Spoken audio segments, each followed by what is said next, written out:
a minimum wage worker in Australia has a better quality of life than a middle-class American, and I'm about to prove it with math that'll make you question everything.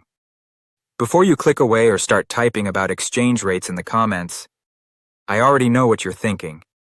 And yes, I'm going to address it. Because this isn't about currency conversion. It's about something far more important: what your labor actually buys you in your own country. Here's what kept me up at night. In 2025, an Australian earning the bare minimum, we're talking the lowest legal wage in the country, has more money left over at the end of the month than someone in America's middle class making $75,000 a year. Not more money in their bank account. More money to actually live. How? It's not about who earns more on paper. It's about who gets to keep more after the system takes its cut. And by the end of this video, you'll see exactly why tens of thousands of Americans are looking at countries like Australia thinking, wait, have we been scammed this entire time? Let's start with what looks good on paper.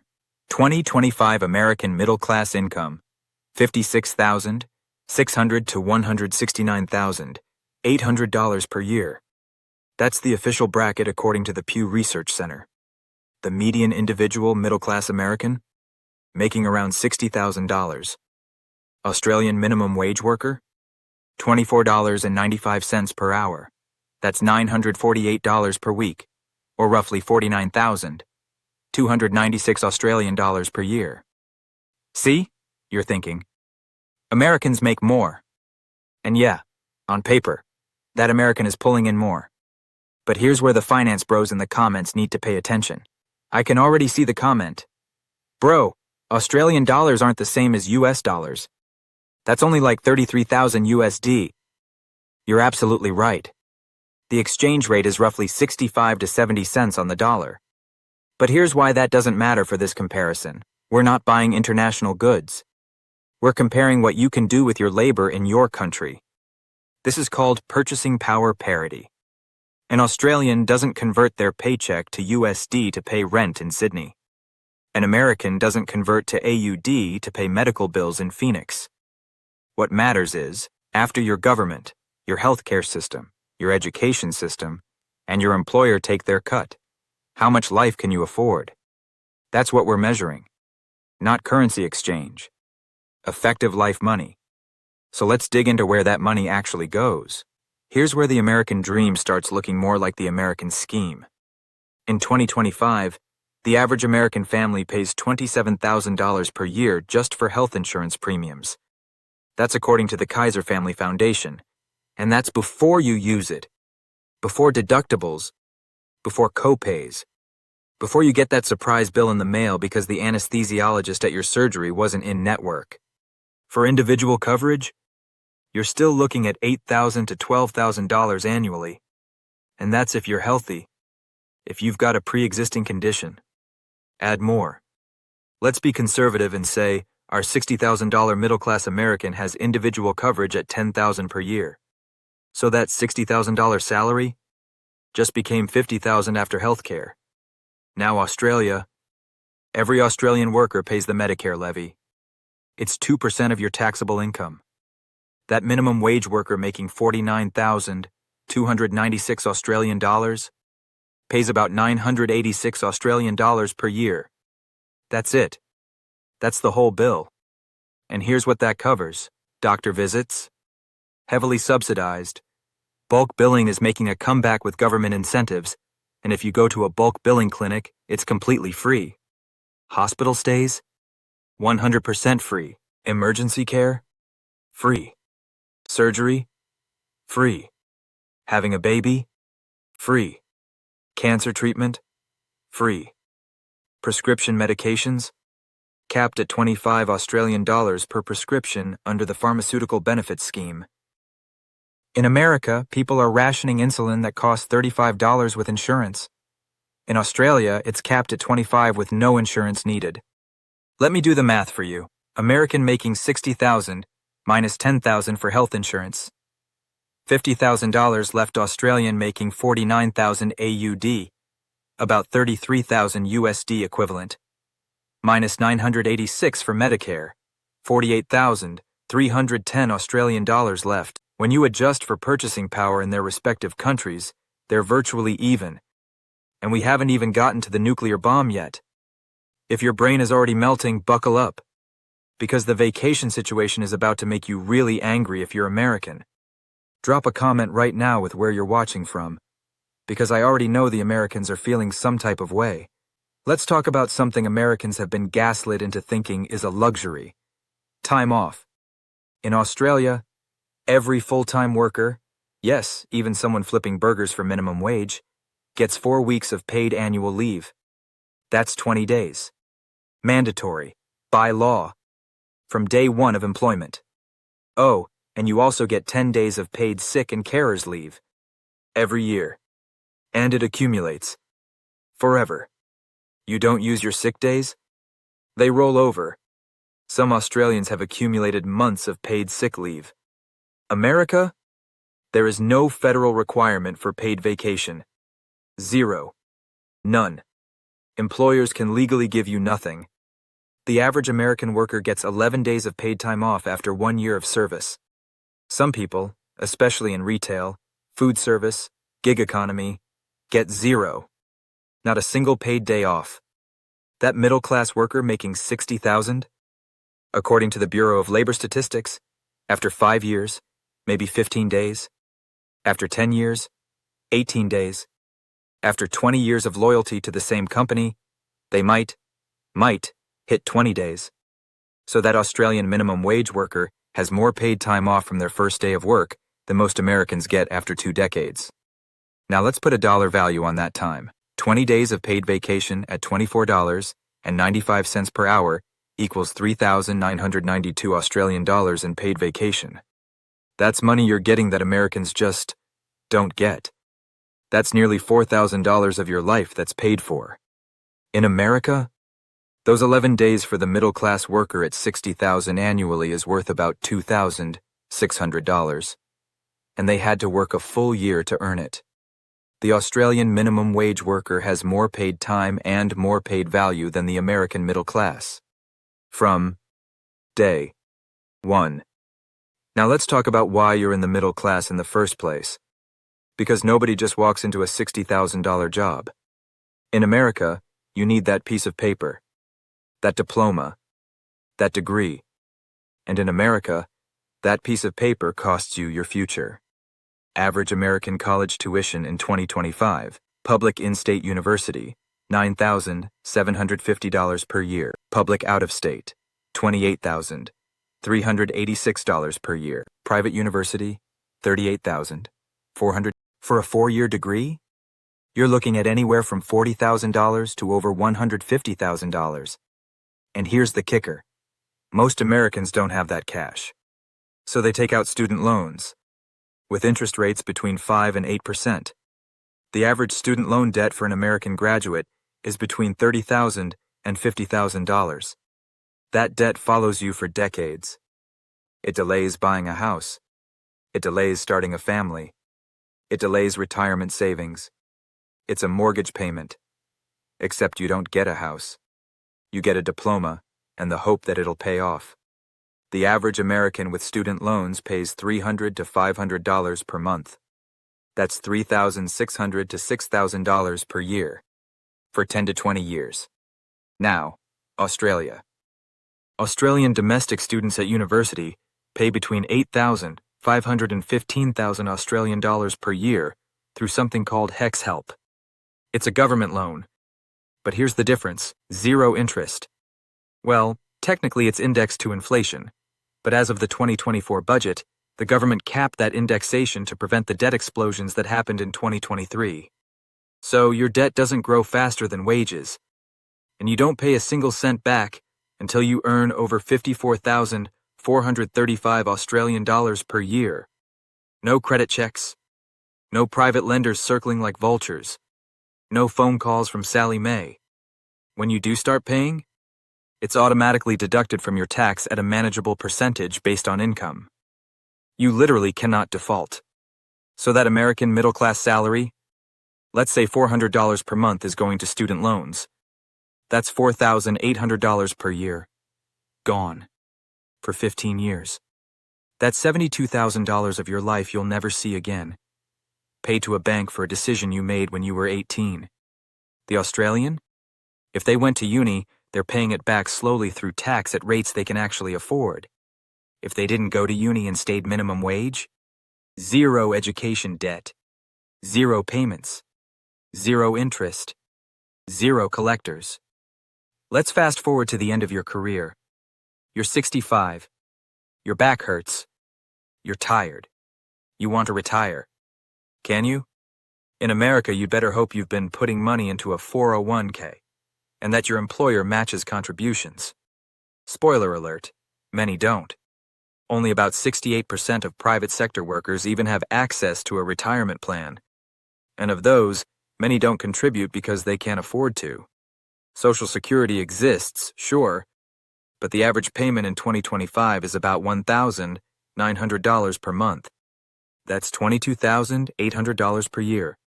Try living on that after paying rent, health care, and food. The average American reaches retirement age with less than $200,000 saved. Some have nothing. Australia?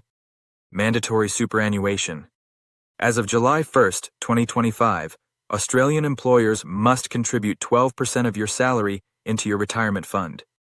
Automatically. Every single paycheck. You don't opt in. You don't negotiate. It's the law. That minimum wage worker making 49,296 Australian dollars, their employer puts 5,915 Australian dollars per year into their super account.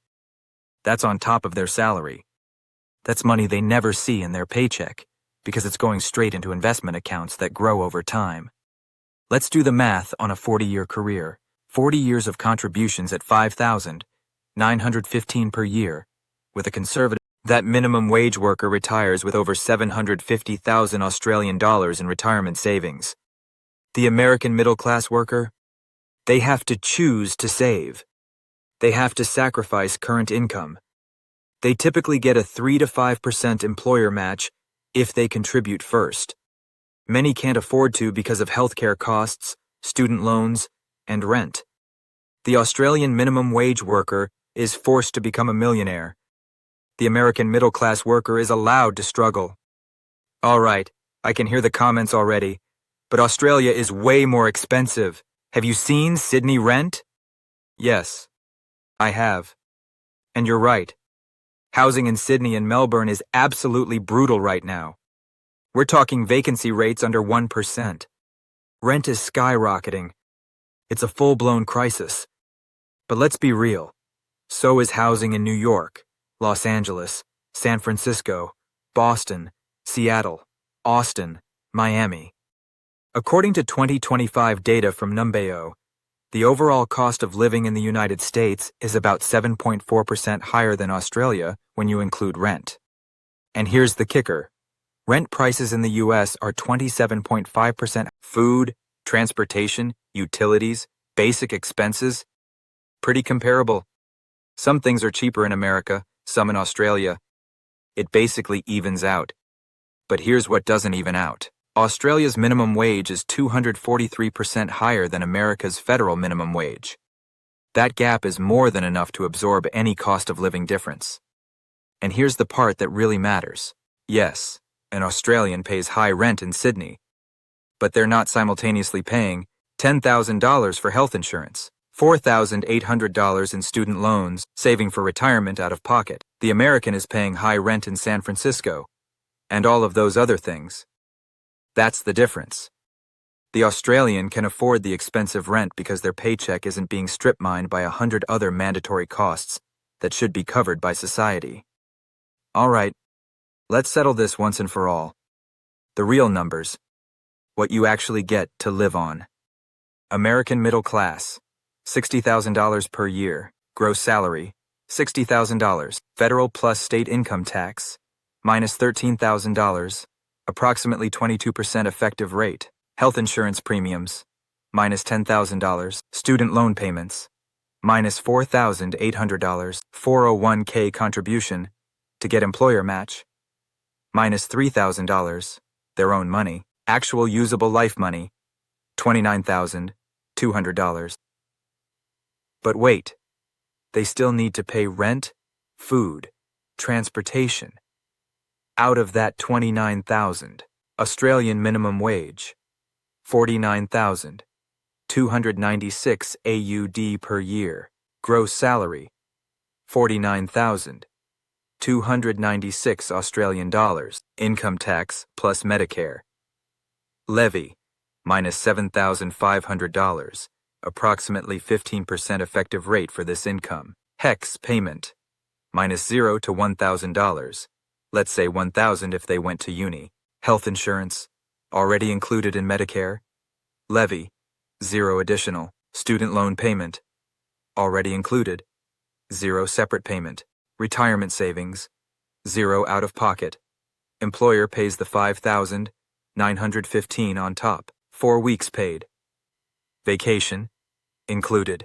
$3,992 value. 10 days paid sick leave, included. $1,996 value. Actual usable life money, 40,796 Australian dollars, plus employer retirement contribution, 5,915 Australian dollars. Total annual life benefit, 46,711 Australian dollars. Now I know what you're thinking, but that's Australian dollars, not USD. Right. In raw USD conversion, 40,796 AUD is about 27,900 USD. But remember, they're spending in their economy, where healthcare is effectively free, education, debt is minimal to zero, retirement is automatic. They have 4 weeks of paid vacation to enjoy that money. They're not one medical emergency away from bankruptcy. The American has $29,200 and still needs private health insurance they've already paid for, still has student debt for another decade, still has to manually save for retirement, has 11 days of vacation after working a full year, is, in terms of financial security, quality of life, and freedom from economic anxiety, the Australian minimum wage worker is richer. Not richer in bank balance, richer in life. So when we say Australian poor has a better quality of life than American middle class, we're not making a clickbait hot take. We're looking at the mathematical reality. The Australian minimum wage worker has health care that won't bankrupt them, 4 weeks paid vacation from day one, automatic retirement savings they never have to think about, minimal to zero education debt, 10 days paid sick leave that rolls over forever, worker protections that actually protect workers, a social safety net that catches you when you fall, while the American middle-class worker is hemorrhaging money on health care that might not even cover them, working 50 weeks a year with barely any time off, hoping they save enough for retirement while current bills pile up, paying off student loans into their 40s or 50s, one medical emergency or job loss away from complete financial ruin, living in constant economic anxiety despite making good money. It's not that Australians are paid more. It's that Americans are being systematically robbed by the very systems that are supposed to protect them. And here's the part that keeps me up at night.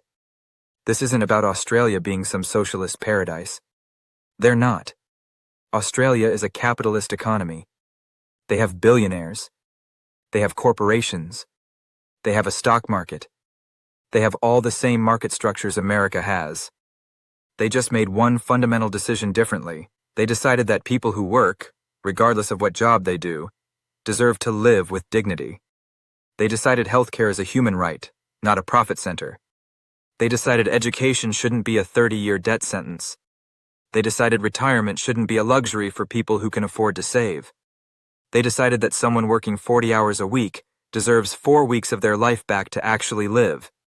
And here's the thing that should make every American furious. America could implement every single one of these policies tomorrow. We're not broke. We're the wealthiest nation in human history. The money exists. We spend $800 billion per year on military defense. We gave $1.7 trillion in tax cuts to corporations and the wealthy. The money is there. It's just not going to you. Instead, we've been sold this mythology that struggling is noble, that going into debt for healthcare is just how it works, that having no vacation time is hustle culture, that if you can't afford retirement, you didn't work hard enough. It's not hustle. It's exploitation. And the proof is staring us in the face every time we compare ourselves to countries that decided their workers deserve better. But here's what gives me hope. Videos like this are going viral because people are waking up. They're realizing that this is just how it is a lie. They're looking at other countries and asking the most dangerous question a citizen can ask. Why not us? Why can Australia guarantee 4 weeks vacation but we can't? Why can they provide universal health care but we can't? Why can they make retirement automatic but we can't?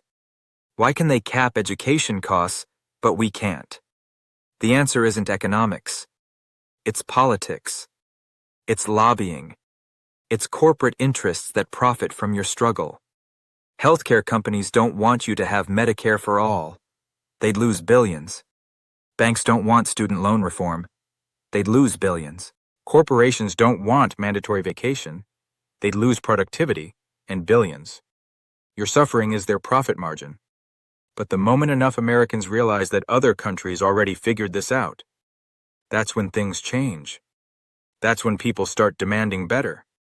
That's when politicians who say, "We can't afford it," get voted out by people who know that's a lie. If you made it this far, and I know you did because you're reading this right now, you're clearly someone who thinks critically about these systems. I'm making an entire series breaking down how other countries do capitalism better than America. Because yeah, these are capitalist countries. They just didn't let corporations write all the rules. Hit that subscribe button. Absolutely smash the notification bell. And here's what I want you to do in the comments right now. Question 1. Would you move to Australia if you could? Or does something keep you in America? Question 2. If you could force America to adopt one policy from another country, what would it be, and why? Question 3. What's your personal experience with this? Are you middle class feeling poor? Are you drowning in medical debt? Student loans? Tell your story. Because here's the truth. We deserve better. Our parents deserved better. Our kids deserve better. And the first step to demanding better is knowing what's possible. The second step is getting angry that we don't have it. And the third step is organizing to take it. I'll see you in the next video where we're breaking down the Scandinavian model and why Denmark consistently ranks as the happiest country on earth despite having some of the highest taxes. Spoiler alert, they get what they pay for. Until then, know your worth. Demand better. And remember, the system isn't broken. It's working exactly as designed. The question is, who is it designed to serve?